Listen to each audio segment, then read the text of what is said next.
في الماتش ديال التصفيات الأوروبية المؤهلة لكأس العالم اللي كانت ما بين المنتخب البرتغالي والمنتخب الصربي، واللي سالت النتيجة ديالو ب2-2، وقعت واحد اللقطة اللي خلات منظمة خيرية يستغلوا الفرصة باش يعاونوا الطفل في العلاج من مرض نادر. في المباراة نجم البرتغالي وقائد المنتخب كريستيانو رونالدو ماركا بيت في الدقائق الأخيرة ديال المباراة، لكن تصدم بالقرار ديال الحكم اللي ما حسبش البيت، وحسب الإعادة كان الهدف صحيح 100%. في المباراة ما كانش الفار، وكان القرار ديال الحكم نهائي.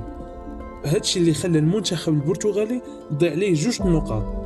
كريستيانو رونالدو فقد السيطرة ديالو واحتج على الحكم، وحيد شارة القيادة ولاحها في الأرض، وخرج من الملعب قبل ما تسالي المباراة ثواني. وهذه هي اللقطة اللي كانت السبب ديال علاج طفل عمره 6 سنوات كيعاني من مرض نادر في العالم، وكيحتاج العملية اللي كتعتبر من أغلى العمليات في العالم. من بعد ما رمى كريستيانو رونالدو شارة القيادة في الأرض، هزها رجل الإطفاء وتواصل مع قناة محلية باش يبيعها في المزاد العالمي، واقترح عليهم أن المبلغ يتعطى للطفل باش يتعالج به.